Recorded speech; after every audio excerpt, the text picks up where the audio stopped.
How good of an artist do you have to be to work for Disney, and how did you get that good? Okay, so you have to be a very, very good artist to work for Disney. And that means that you need to have, again, done your homework. You need to have taken classes. You know, you need what they want to see from you is that you can draw, that you can not just draw cartoons. Anybody can do that, right? That you can draw the human figure correctly, that you can push that figure, like plus it. Like, so if somebody's leaning over, that you can make it, enhance it so they're leaning over, because that's part of what animation is all about, right? When I was there, even though we already had the job, right? Everything's going great. Every day at lunchtime, maybe it wasn't every day, but at least a few times a week at lunchtime, they had a drawing lab downstairs. And at lunchtime, instead of going to the cafeteria and eating your lunch or eating your lunch at your cubicle, you could go down to the drawing lab, take your lunch if you want, and they would have a model there. Sometimes a nude model, sometimes a model in a elaborate costume, right? And they had an instructor there who was one of the original story guys from, who worked on movies like Peter Pan and Dumbo and whatever, who would walk around and see what you're doing. And Walt Stanchfield was the instructor who was there when I was there. He's passed on now, but he terrified us because he would walk around behind us as we'd have a model and we're working and you'd have a time limit. They might do, okay, these are 10-second sketches. Go, 10 seconds. Boop, stop. 30-second sketches, 1-minute sketches, and sometimes it'd be 20 minutes. But you're working, and you're working with a charcoal pencil that you're working very quickly and lightly and so forth. Gesture drawings. He would walk around behind us, circle around behind us, and he had this big black magic marker, right? And if he came up behind you and he saw that you weren't doing enough of enhancing it and pushing it, he'd go, no. He'd come in with that big black magic marker, and on top of your drawing, you just go like this, push, you see, and this and that, squash, and so the more black marker you had on your sketch pad means the more you were not doing what you were supposed to be doing, right? And we were volunteering ourselves to do this, and they encouraged it, of course, because you want to, especially when you're doing. I was the cleanup animator, so I'm doing the nice, really clean, finished line that you see on the screen, right? Working from on the original animator's rough drawings. So, but when you're drawing like that, you can get really tight, because they have to be perfect lines, right? So at lunchtime, going down there and then with a model and being really light and loose, could really loosen you up and make you relax and bring your shoulders from this down to this. And they're all exercises really, but it's also to keep you sharp. Keep in mind that this is why you're here, not because you can draw Mickey Mouse. That's the reason that you got there. So yeah. I think in a documentary about Charles Schultz, I think he talked about like when he was at his drawing board, if I'm remembering correctly, he felt like he was master of his universe. It was just a really powerful, wonderful feeling for him to just be there creating, and it was just a place of where he wanted to keep going back to. Yeah, is it similar? Yeah, I mean definitely. There's a sort of a Zen aspect to it when you're in that zone. All of us at Disney in our cubicles had, we had CD players and some of us had little television sets and that were on, but they were really more, it was background noise. Audiobooks, we listen to a lot of audiobooks. They're a long time, late at night. But yeah, but you need to be, but your focus is here. Even if you have a TV on that's watching some great movie, King Kong is on, and you still have to stay focused on this. You can hear it, but your eyes are here because your eyes are telling, eyes are going to the brain is telling the hand what to do. So that part of it, and you get used to it. You get very used to it. Like my wife still can't understand how every once in a while, like when I'm working on animation these days, that I can be binge watching Narcos at the same time, which is most of the dialogue in Narcos is subtitled. So she was like, "How can you do that when you're doing?" And I'm like, "I don't know. I just do it." The drawings get done. So, but it's an extreme discipline. And the more you do it, the more you get used to it. I think you're the first person that we've talked to who's done animation for Disney. We have people all over the world who watch our channel who dream of doing the same. Mm-hmm. I'm wondering if you can share what goes into making a Disney movie, like how much effort, how much of the stuff behind the scenes do we not see, all the little detail and clearances, things like that. Oh boy, I was a tiny little speck in a huge process. The animated movies, I'm not sure how long they take now, but it's probably pretty close to the same. From beginning to end, from the start, script to final sound mix or music mix or whatever.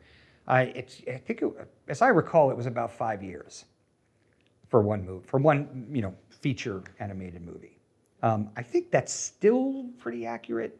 It can sometimes be longer if the movie's troubled, and sometimes the movie won't basically they'll kill it if it's taking too long. They might have 3 years invested in it, and if it's just not working. I mean, when John Lasseter was still at Disney, I know that he killed a couple of projects, or at least one that I know of, that they had been working on and working on and working on. And they kept trying to fix it, and in the end, it obviously wasn't going to work. So it's like, okay, we cut our losses now rather than continue. I don't think it happens often, but it does happen. But you got to realize, I mean, you're starting with the script, and there's usually research even before that. So once it's decided that this is a project that we're going to do. So for Tarzan, well, the first thing that has to happen is everybody's got to read the books, and then they got to look at, this is all the reference materials. They got to look at all the Johnny Weissmuller movies and the Gordon Scott movies and the TV series and comic books and all that, and take it all in and see what can what elements of that character and those that mythos are going to work within this version, which is not going to be like all the other versions. I mean, obviously there's going to be some similarities because it's all based on the same source material. But what is Disney going to bring to that property that makes it special? So there's all that. And then once, then the production designers, I know for Tarzan, they took a whole group of people, the producers, the directors, the production designers, some of the artists, a lot more, I'm sure. And they all went to Africa, and they all went and saw real gorillas, in the jungle. And spent a lot of time, sometimes the artists sketching them and just observing them and seeing what their behavior is like. And, that's all part of the process too. And then there's visual development, where they have, all these different kinds of artists come in and do different scenes just in their style. And those paintings, which are almost always beautiful, would be put up in the halls of that area, that quad where they're making that particular movie. So you're constantly surrounded by the imagery, and it helps spark the imagination and helps you, really get an understanding of what kind of movie you're making. There's all of that. Then when you finally got the script exactly where you want it, then you've got it. Then comes casting. Then you're going to bring in your actors, and the actors have to record all of their dialogue before they can start the animation, because you need the actors. You need the actors' voices to be able to animate to. So I mean, it's just, this process is a long process with many, many, many different elements, and at Disney, of course, they have they can have 2 or 3 movies all going at the same time that might be in different stages. So it was always interesting. There was always something new to see in the hallways, it seemed. Did you see Steve Jobs? No. Oh, okay. Yeah. He would have been 3rd floor. We don't Oh, go okay, all right. So I understood he was traveling back and forth for a little bit, but from his book. Yeah, anybody of that stature would, you might see them coming in the I see. in the morning in the hallway, but you didn't approach. So What would be some of the reasons that a project, you don't have to give specifics, but that it would be squashed, even if you were 3 years in? if what they would do is, as they move along in the process, especially once that they have animation to show, they do a story reel, which basically would be the entire movie, and either it would be done like an animatic where it would be the storyboards, right? And sometimes it wouldn't be the final actors. It would just be people doing scratch voice, what they call scratch voices, which is temporary voices. In fact, my wife Leanne does scratch for them a lot on the feature movies, but it would be the entire movie, and you would get it, so you could get a sense of, is this story working? Is the pace working? Is it are the jokes working, etc. And so they would have these things every couple of weeks, or maybe once a month or something like that, where everybody sits down in the auditorium and we watch, all the people that are qualified to watch it at that point, to see how it's working, and everybody will give notes. And boy, sometimes no matter what you do, it's just, it's not hitting those marks that it needs to hit to work. Home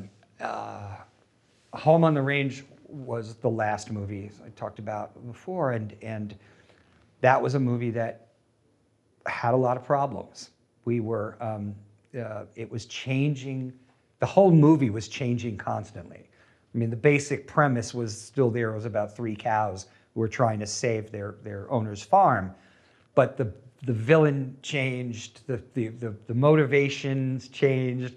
Every time we went to see it, it was like almost a whole new movie. And I mean, I worked on the villain character in that, and every time we would start working on him as looking, well, I mean, he pretty much looked the same, but the motivations would change for the character every time we went to another screening. Like what? I'm just curious. I just like why he wanted to get that farm, like why he needed to get the farm, and they would come up with different reasons, and of course when you change the motivation, it affects. It's a domino effect to the rest of the movie. Anytime you change anything, it's going to impact everything else.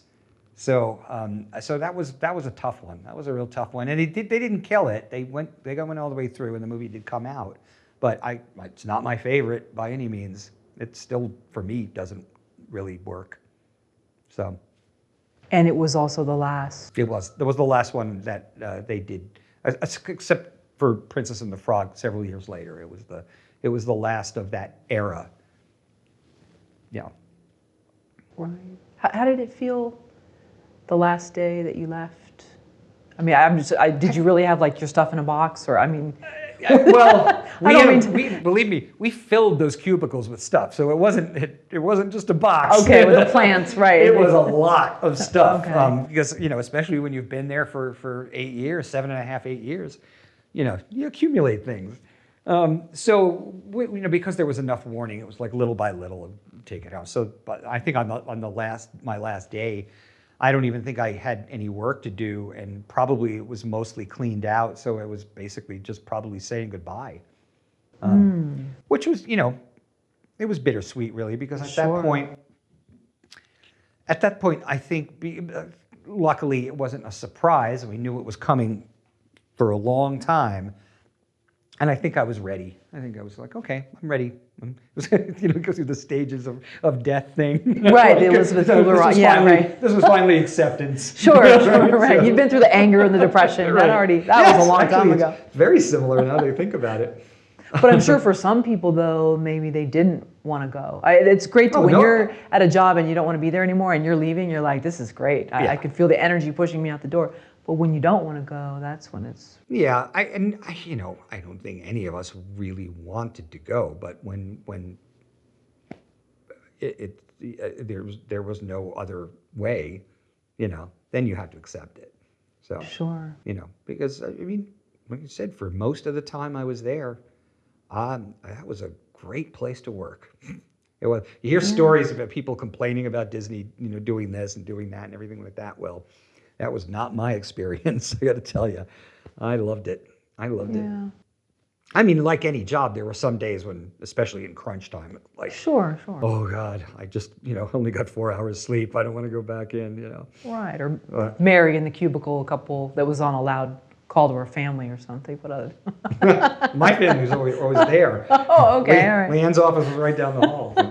But for the I've heard people that absolutely loved working there and are still there. And yeah, especially when I first got there, especially because I came in what I call the post-Lion King boom, because these things are cyclical. Like they have a big hit movie and it does great, and they've got a couple of successes, and then not so much. There's an era where the movies aren't that good, and so forth. And Hercules, we were still riding that high from Lion King, and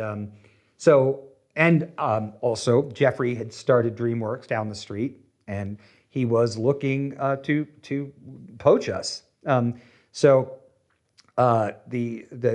studio was doing everything they could to keep us there.